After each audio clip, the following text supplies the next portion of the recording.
Hola, soy el doctor Daniel Omelí. Bienvenidos al módulo de bradiarritmias.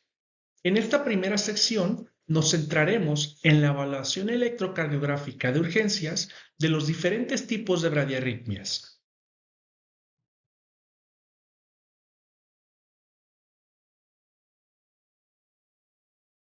Los objetivos de aprendizaje para el módulo de bradiarritmias son los siguientes. Se espera que al finalizar esta lección, cada participante sea capaz de reconocer los diferentes tipos de bradiarritmias más comunes. Esto en función a las características o hallazgos electrocardiográficos que permiten su reconocimiento oportuno, lo cual en áreas de urgencia permite un tratamiento dirigido que permita mantener el estado hemodinámico de los pacientes y, por supuesto, evitar complicaciones mucho mayores. Revisaremos en especial las bradiarritmias sinusales, los bloqueos auriculoventriculares de primer grado, los bloqueos auriculoventriculares de segundo grado MOVIX 1 y MOVIX 2, y por supuesto revisaremos el bloqueo auriculoventricular de tercer grado. Cabe destacar que a lo largo de esta lección revisaremos el abordaje general de tratamiento que tenemos que seguir para las bradiarritmias que tienen el potencial o que en efecto están causando una inestabilidad hemodinámica en nuestros pacientes. De la misma forma, destacaremos cuál es el tratamiento recomendado para cada tipo de arritmia en específico en función a las recomendaciones emitidas a nivel internacional por la AJA y por el Comité Internacional de Enlace en Reanimación, el ILCO. El primer aspecto importante a revisar son los rangos de frecuencia cardíaca considerados como normales. Es importante destacar que la frecuencia cardíaca es variable dependiendo de la edad y de la actividad que el paciente esté realizando.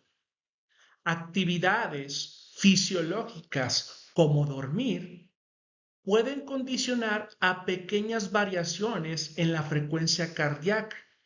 Es importante, por lo tanto, que nosotros recordemos las diferentes edades, los diferentes rangos que son considerados normales y cómo actividades que pueden ser consideradas fisiológicas pueden modificar estos parámetros.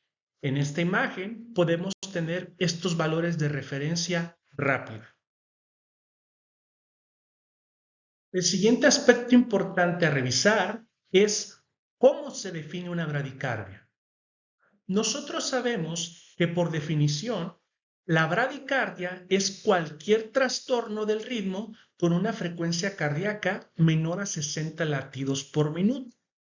No obstante, para términos de evaluación y de tratamiento, nosotros consideramos las bradicardias que son potencialmente inestables a partir de los 50 latidos por minuto, debido a que estas frecuencias cardíacas generalmente se asocian a cambios en el estado hemodinámico del paciente.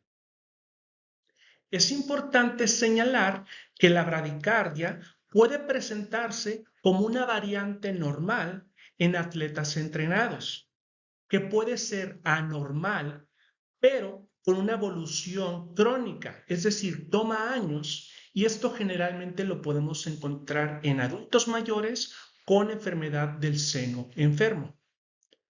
Puede ser también anormal, pero con una presentación aguda en aquellos pacientes que debutan con bloqueos auriculoventriculares y en los cuales nosotros vamos a dar un tratamiento de emergencia. Otro concepto importante que debemos recordar es la bradicardia funcional o relativa.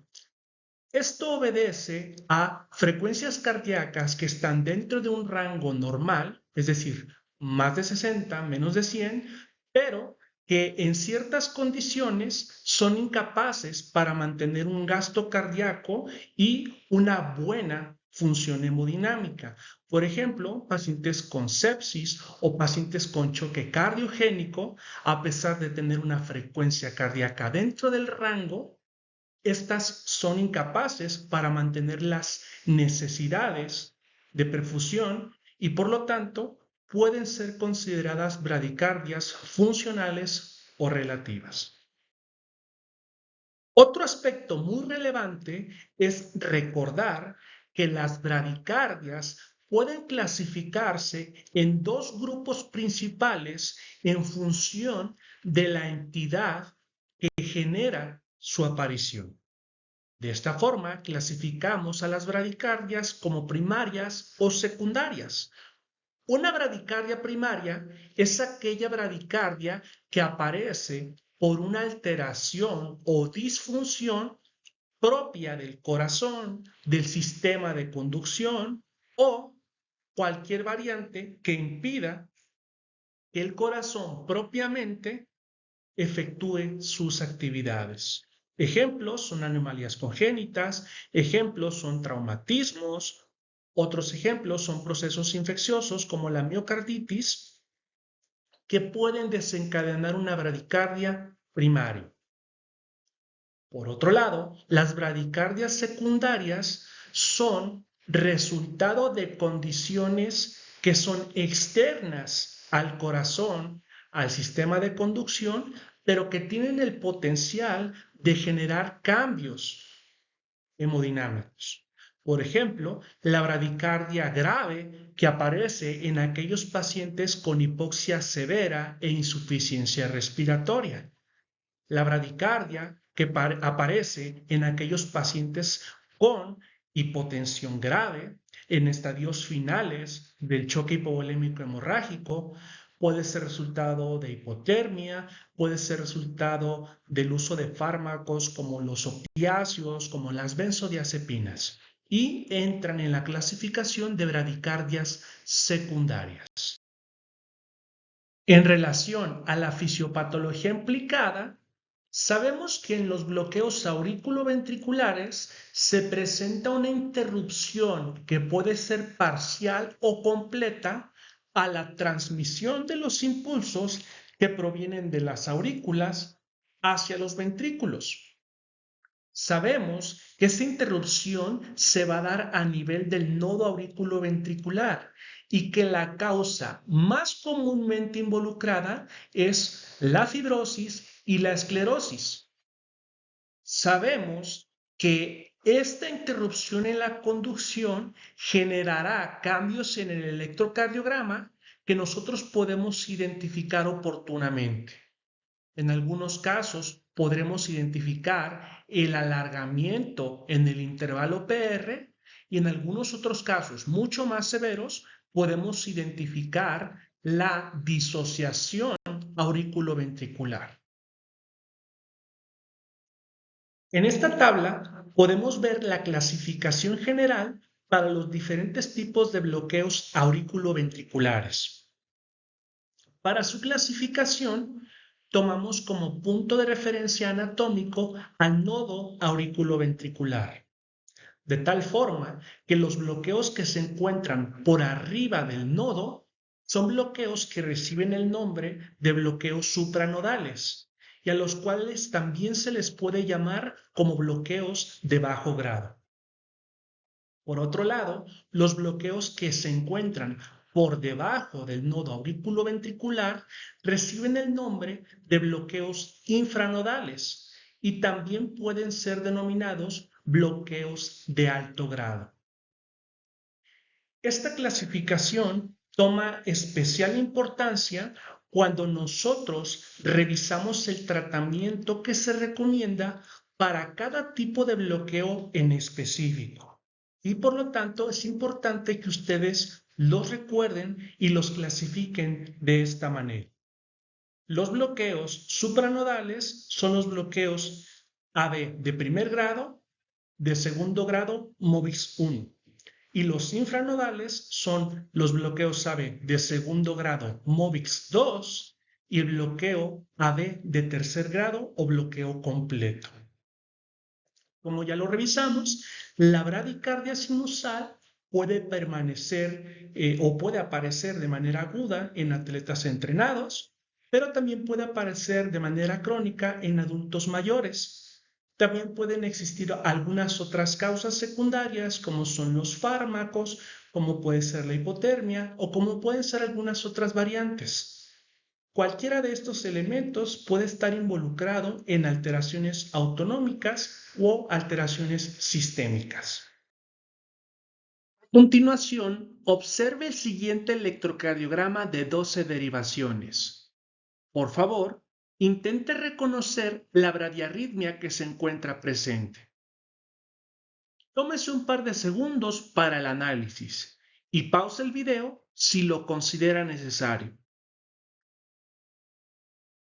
Tal y como se abordó en su clase de evaluación sistemática del electrocardiograma en urgencias, lo primero que podemos destacar de este electrocardiograma es que se trata de un ritmo regular. Esto lo sabemos por el patrón que muestran los complejos QRS. Podemos reconocer que los QRS son regulares y tienen la misma distancia entre sí. Otro elemento importante que reconocemos en este momento es que se trata de una frecuencia cardíaca baja. Además, podemos reconocer que existen ondas P, las cuales están señaladas por flechas amarillas, que conservan un patrón regular y que a su vez conservan una relación 1 a 1 con los complejos QRS. Noten cómo por cada onda P existe un complejo QRS. Con flechas azules podemos identificar las ondas T. Nosotros hemos hecho hincapié en que en toda bradiarritmia es importante revisar el intervalo PR. Esto como una pieza clave para el diagnóstico de los diferentes tipos de bloqueos. En este electrocardiograma, nosotros reconocemos que el intervalo PR es normal. Recordemos que el patrón del intervalo PR puede ir desde los 0.12 a los 0.20 segundos. Esto equivale a 3 a 5 cuadros pequeños o, como máximo, a un cuadro grande. Este es nuestro límite. En este electrocardiograma nosotros identificamos que el intervalo PR está normal. Por todo lo anterior, nosotros diagnosticamos una bradicardia sinusal. En una revisión más detallada de la bradicardia sinusal, podemos destacar que es un ritmo regular que tiene una frecuencia inferior a los 60 latidos. Vamos a encontrar ondas P con una morfología normal que conservan una relación 1 a 1 con los complejos QRS. Como lo mencionamos, la piedra angular para el diagnóstico diferencial con el bloqueo de primer grado es que en este caso el intervalo PR es constante y tiene una duración normal, como lo podemos ver en la imagen. Otro dato relevante es que tanto los intervalos como los segmentos y las ondas P permanecen normales.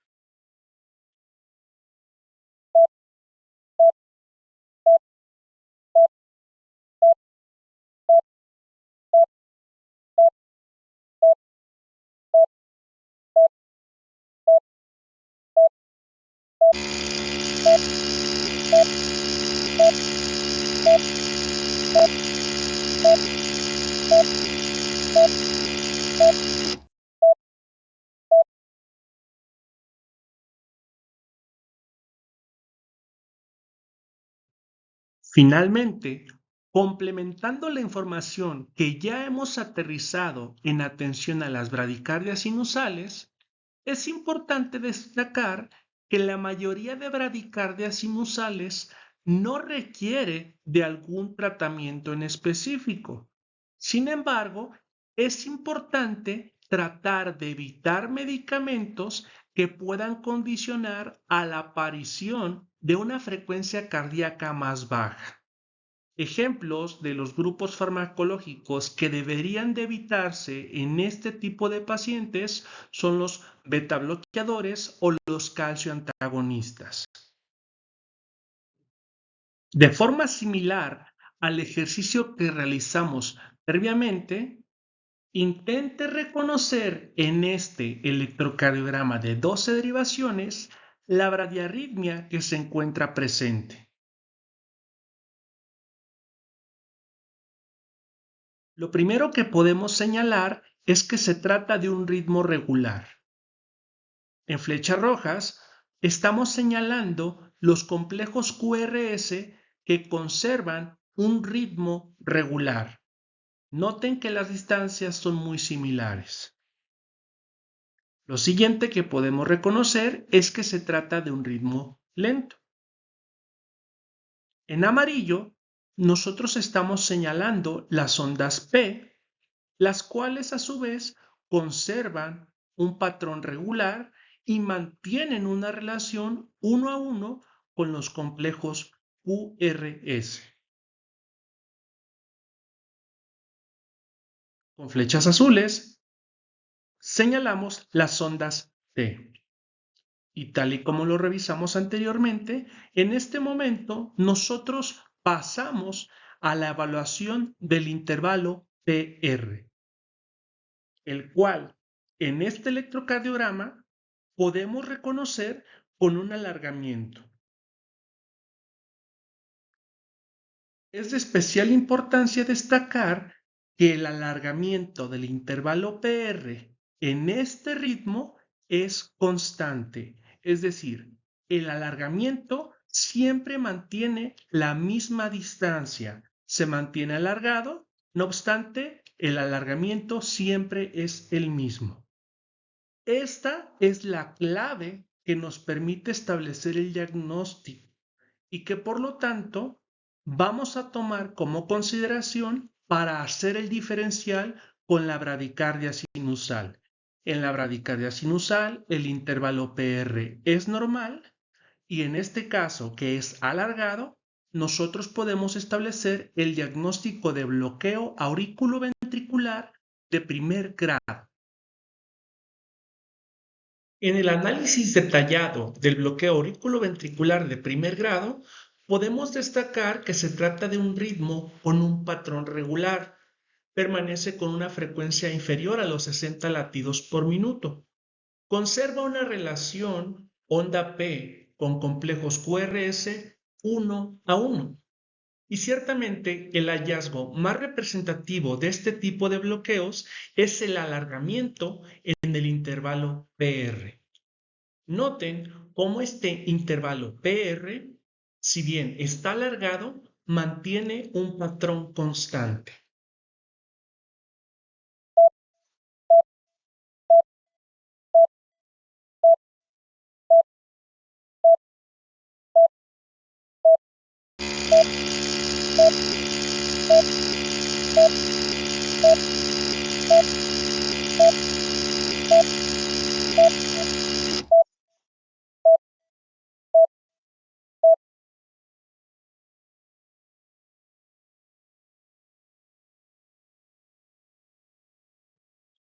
Algunos aspectos destacados de los bloqueos auriculoventriculares de primer grado son que es el tipo de bloqueo más común ubicado en el nodo auriculoventricular.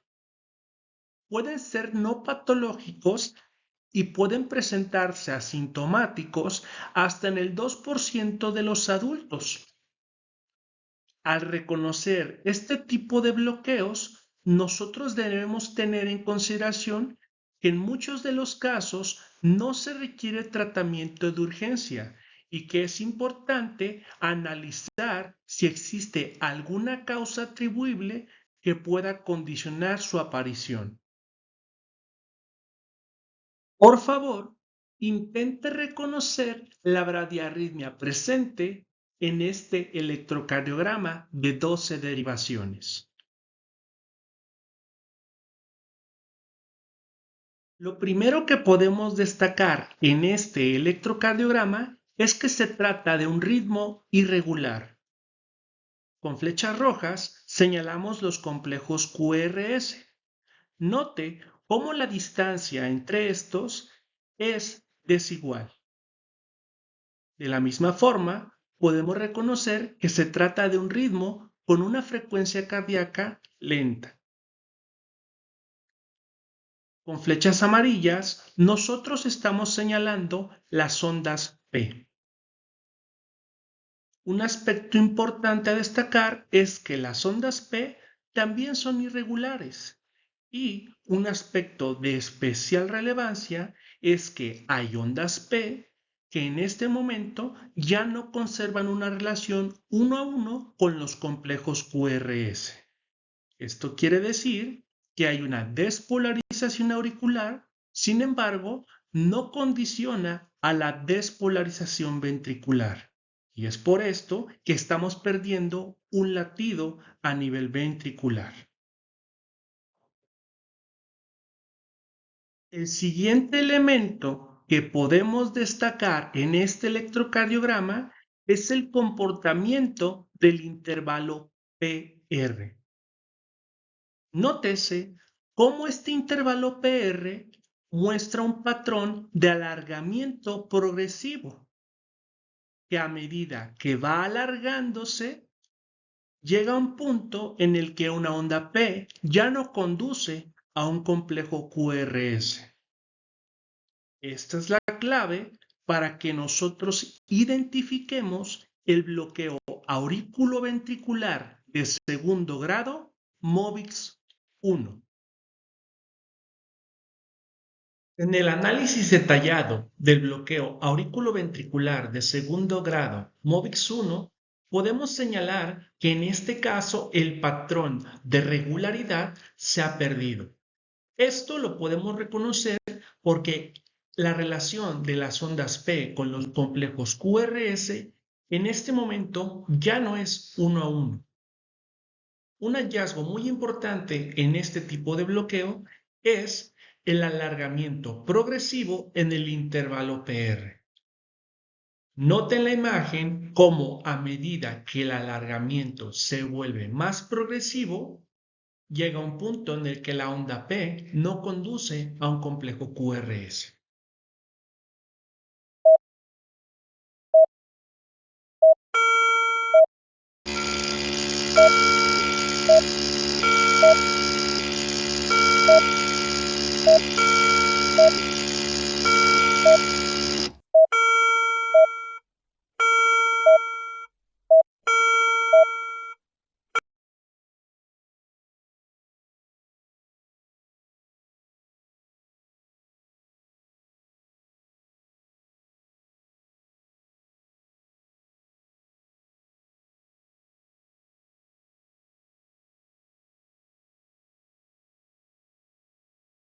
Finalmente, sobre los bloqueos AB de segundo grado MOVIX 1, podemos destacar que se trata de bloqueos de origen supranodal, que aparecen como resultado de un tono parasimpático aumentado. También como resultado de procesos isquémicos como son los infartos de la pared inferior.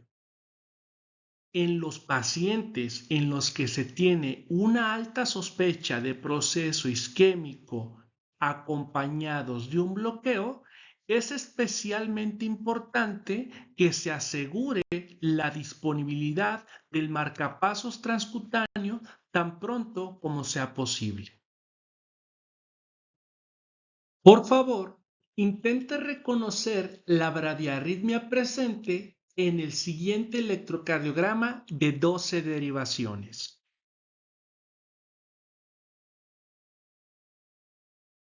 Lo primero que podemos destacar en este electrocardiograma es que se trata de un ritmo irregular. Aquí podemos observar los complejos QRS señalados por las flechas rojas que demuestran que hay pérdida de la equidistancia entre los complejos QRS. De la misma forma, podemos reconocer que se trata de un ritmo lento.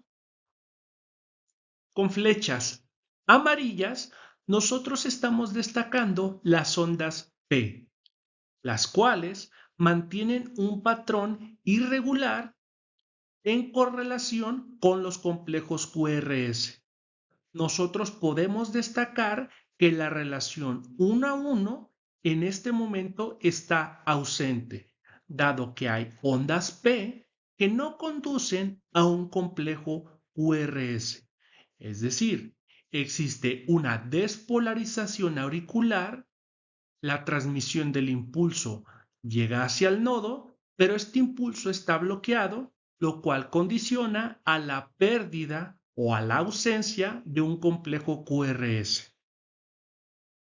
El siguiente elemento que destacamos es que en este trazo en particular, el intervalo PR permanece regular y de una duración normal.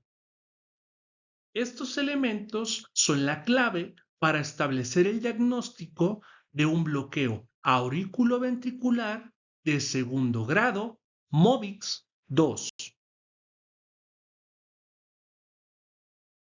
En el análisis detallado del bloqueo auriculoventricular de segundo grado MOVIX 2, podemos encontrar un ritmo con un patrón irregular, una frecuencia cardíaca baja y una relación de ondas P con complejos QRS que se está perdiendo. Ya no tenemos una onda por cada complejo QRS. Algo que podemos destacar de este tipo de bloqueo es que el comportamiento del intervalo PR es constante. El intervalo puede tener una duración normal y el intervalo PR no sufre alargamiento. Este es un bloqueo que se considera de alto grado o infranodal. Es mucho más grave que el bloqueo de segundo grado MOVIX 1 debido a que en este caso no existe alargamiento progresivo y hay pérdida de la conducción a nivel ventricular sin previo aviso.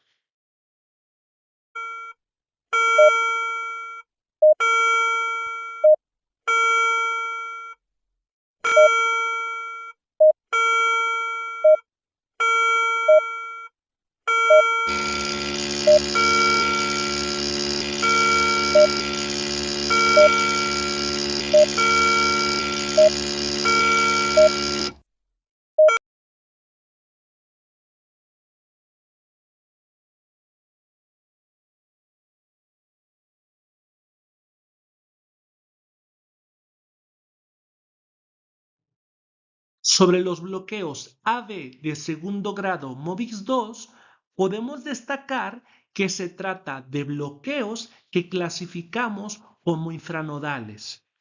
En este tipo de bloqueos, la conducción a través del nodo es normal.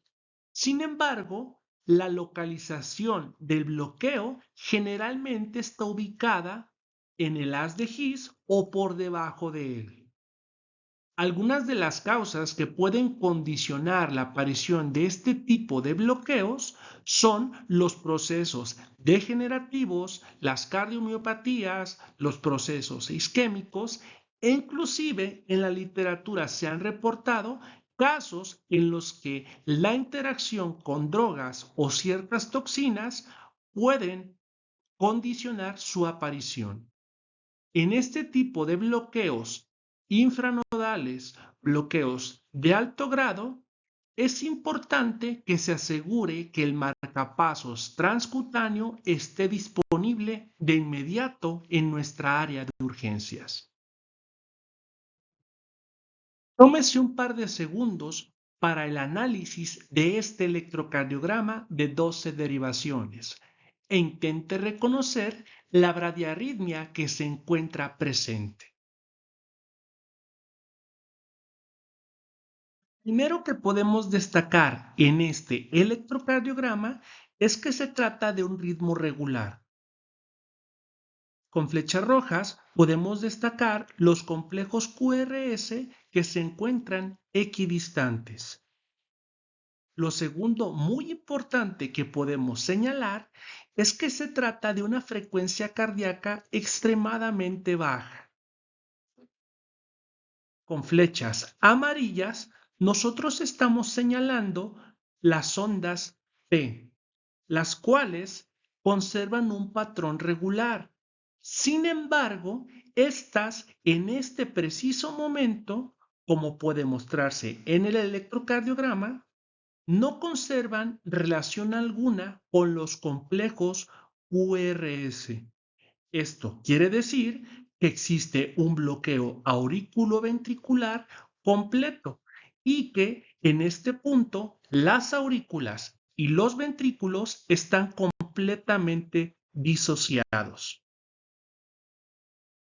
En el análisis detallado del bloqueo auriculoventricular de tercer grado, podemos destacar que se trata de un ritmo que tiene generalmente un patrón regular. Este tipo de bloqueo presenta frecuencias cardíacas extremadamente bajas. Podemos notar que la presencia de ondas P muestra un patrón regular. Note cómo existe equidistancia entre una P y otra onda P. Lo mismo sucede con los complejos QRS, los cuales demuestran un patrón regular y existe equidistancia entre sí. Sin embargo, es importante señalar que este tipo de bloqueos son bloqueos completos y que por lo tanto no existe relación alguna entre la despolarización de las aurículas, es decir, la onda P, y la despolarización de los ventrículos, es decir, los complejos QRS.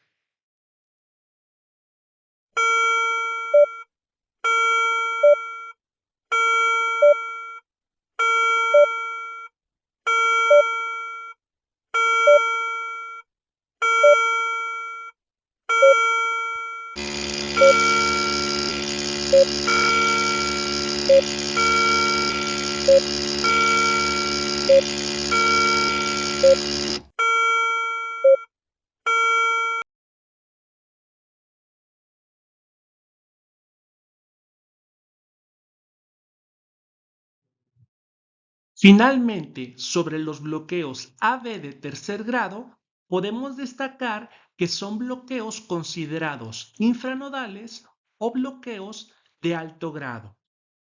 Este tipo de bloqueos son los bloqueos más graves debido a que se correlacionan con la presentación clínica que muestra los hallazgos de inestabilidad hemodinámica más significativos y más graves en los pacientes.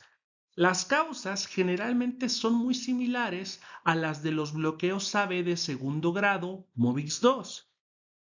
En este tipo de bloqueos debemos asegurar que el tratamiento con marcapasos transcutáneo esté disponible de inmediato en nuestras áreas de urgencia. De igual forma, es importante asegurar que se dispone de bombas de infusión y los fármacos necesarios que pueden ser considerados como estrategias alternativas al marcapasos transcutáneo. Todos estos elementos los podemos revisar a mayor detalle en la siguiente fase de este módulo de bradiarritmias, el cual corresponde al tratamiento específico de cada tipo de bradiarritmia apegado a las recomendaciones emitidas por la AJA y por el ILCOR.